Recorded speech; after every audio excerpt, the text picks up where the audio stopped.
Hi viewers, welcome to స్వదేశీ kitchen. ఎలా ఉన్నారు అందరూ ఉగాది పండుగ బాగా జరుపుకున్నారు అనుకుంటున్నాను. సో ఈరోజు మళ్ళీ మన రెసిపీస్కి వెళ్ళిపోదాము. ఈరోజు అయితే నేను సొరకాయతో ఒక మంచి రెసిపీ చేయబోతున్నానండి. అదే సొరకాయ dosa. So these are the main ingredients.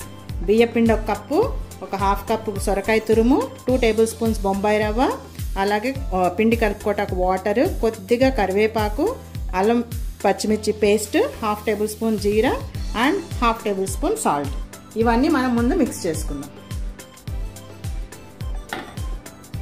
First బియ్యపిండి, అలాగే బొంబాయి రవ్వ, అలాగే సొరకాయ తురుము.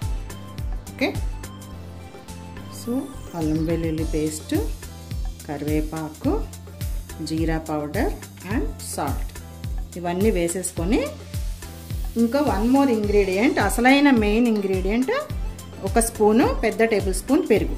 ఇది కూడా వేసి పిండి మొత్తం చేత్తో ఒకసారి కలుపుకుందాం. ఇప్పుడు దీంట్లో కొద్దిగా వాటర్ పోసుకుంటూ కలుపుకోండి, దోశ బ్యాటర్ కన్సిస్టెన్సీ వచ్చే వరకు. పిండి కన్సిస్టెన్సీ అయితే ఇలా చేసుకోవాలండి. చక్కగా ఇలా కలుపుకొని దీన్ని ఒక 15 మినిట్స్, ఒక పావు గంట సేపు అలా ఉంచేసేయండి. దోశలు వేయడానికి పాన్ పెట్టుకున్నానండి, దోశ పాను. సో అది వేడెక్కగానే మనం కలిపి పెట్టుకున్న పిండి చక్కగా ఊరింది పావు గంటలో. దీన్ని ఇది ఒక గరిటె వేసేసుకోండి. చక్కగా ఇలా వేసుకొని ఫ్లేమ్ తగ్గించి పెట్టుకోండి, మీడియం ఫ్లేమ్లో కాల్చుకుందాం. చక్కగా దోరగా వేగాలి, లోపల సొరకాయ కూడా ఉంది కదా. సో తగ్గించి పెట్టుకోండి ఫ్లేమ్. నౌ ఆయిల్ వేసుకొని చక్కగా మీడియం ఫ్లేమ్లో దోశ వేసుకుందాం, ఎర్రగా కాల్చుకుందాం. దోశ దోరగా వేగినట్టు తెలుస్తుందండి. దీన్ని ఇప్పుడు వెనక్కి తిప్పుకొని ఒక హాఫ్ మినిట్ ఉంచుకొని తీసేసుకుందాం.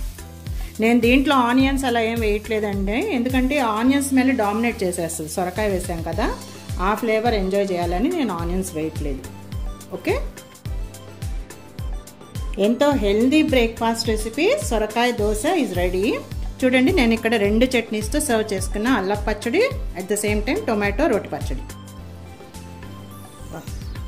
టేస్ట్ అయితే అద్భుతంగా ఉందండి. సో ఈ రెసిపీ మీరు కూడా ట్రై చేయండి, ఎలా ఉందో కామెంట్ చేయండి. Bye friends, see you in the next video.